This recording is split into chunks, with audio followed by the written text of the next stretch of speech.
The Volvo XC60 T8 Recharge. As you can see, you can charge the car, but it's not a fully electric car. It's actually the best of both worlds, and let me tell you why. This is a plug-in hybrid, and I will tell you more about that, but let's just focus on what's on screen now. As you can see, there is Google Maps, is Spotify. So what this car has, it's really remarkable. It has Google integrated. Now when cars have onboard navigation, there's always people generally would link their phones either via Android Auto or Apple CarPlay and use Google Maps because people just give up on the onboard navigations on any car. But what Volvo has done is they have put Google integrated in here. So as you can see on screen now, if you say you say, hey Google, where's the nearest charging station? It shows you where. It doesn't just show you where, it actually will show you. You select one, it'll navigate there. And then you can also, as you can see, you can have YouTube music. You can, if you have your premium subscription, it'll work. And I'm saying there now, navigate to the closest pizza shop. Then it'll open a pizza shop. It'll navigate you there. Say navigate to the closest bar. You don't just say food place. You say whatever you want, and it'll go into Google. So it's basically integrated with Google. And the car is phenomenal. I mean, look at that camera. The clarity is, it's really something else. And why I say this car is the best of both worlds, while you're enjoying the exterior, I'm going to tell you about this. Now, it's a plug-in hybrid, so it has a petrol engine and a battery. Now, although the battery is small, now it's only you get a range of about 50 kilometers, 50 on the battery. And then you do have a petrol engine, which will give you about 700 to 800 kilometers on the tank, depending on how you drive. Now, it's almost as if you use this car like a cell phone. Like you use your cell phone during the day and then overnight you charge it. Now, generally, maybe the average person's commute would be under 50 kilometers, going and returning.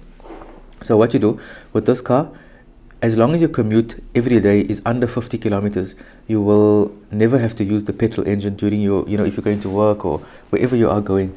So drive the car in the day, in the night put it to charge. And as we know, even though Eskom is increasing the prices a lot nowadays, electricity is still cheaper at the moment than petrol. So to use the car like this is very nice. And look at the interior.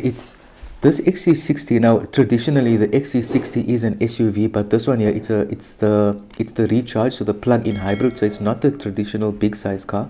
It is a station wagon size. So it's not extremely big, but you can see it's a sedan, so you do have space. And the comfort, it's leather interior, it's got the white stitching, so it does look funky inside. It's got your ISO fixes, it's got your safety features. And one thing to note about this car, it's lightning fast. It goes 0 to 100 in just 4.8 seconds. And I have to point out that the power to weight ratio is exceptionally phenomenal. Although I would say it's a bit on the light side, I would actually prefer if this car was a little bit heavier, because it's very fast. So the speed needs to be complemented very well with the weight. And just you have a look at the interior. It's really, it's a well-designed car. When you get in, you're not going to be uncomfortable anywhere. You've got enough compartments. You got that the middle part you can slide down. The feel of the knob there where you change the gears, the start and stop. It's intuitive. The handbrakes in the front. So it's a very well built car. As I said, it's a very fast car. It's Volvo, so you're getting a very quality car. And look at these quirks here. I mean, it's nice to be able to hide all these things just to make the car look that even better. So, and it's also got push, so you don't have to just slide everything all the time. You got a multifunction steering wheel. You got all the features you can require.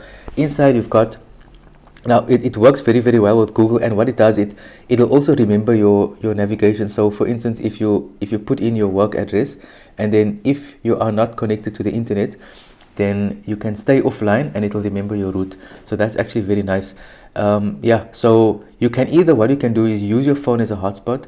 Well, actually currently, I'm not sure now, this test model that I had, at the time Volvo didn't have a network provider, so they would have provided internet, so I wouldn't have had to use my phone. But for this test vehicle, I had to use my phone as a hotspot, and then created internet in the car, and then I could use the Google functions, and it worked very seamlessly.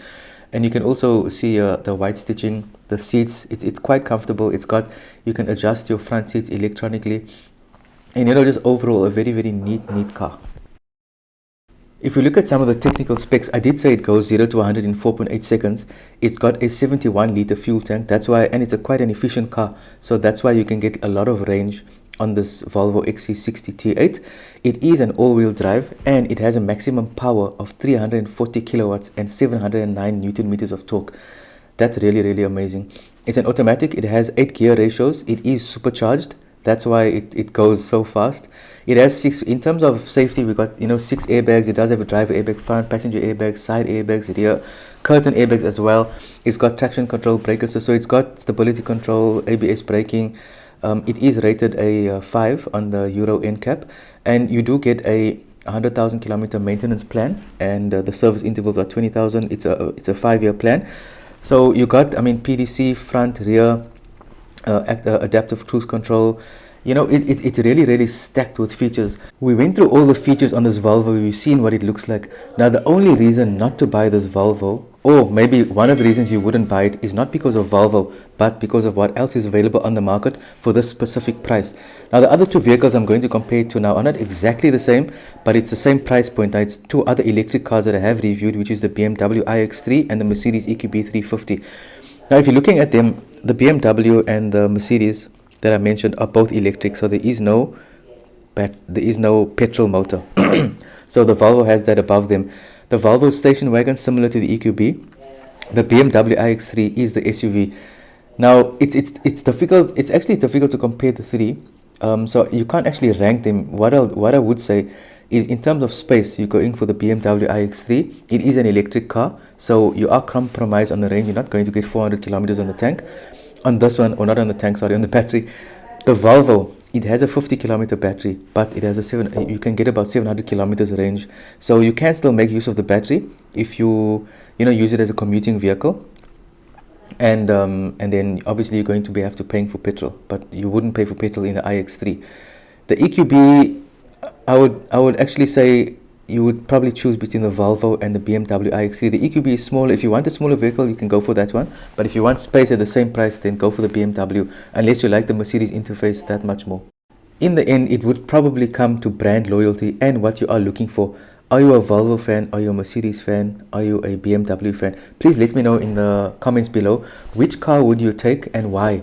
If you're a family person, would you take the iX3? Although if you have a family and just because you want to fit more people in the car, you go for the iX3. But if you are going to be going on road trips, the low-end electric cars that do not have ranges of excess of 600 to 700 kilometers, those would be compromising vehicles if you are a family and you like to go on road trips. So you'll have to look out for all the charging stations, and you will have that worry on your mind. So will you go for this Volvo XC60, even though it is smaller than the iX3 but has the battery and the petrol engine? Would you go for the BMW iX3? Would you go for the EQB 350? I would really love to hear your thoughts in the comments below. Guys, thanks for watching this video. I hope you found it informative and it showed you a bit about what plug-in hybrids are. Share it with your friends and family and watch the other videos on my channel. I'll see you guys in next week's video.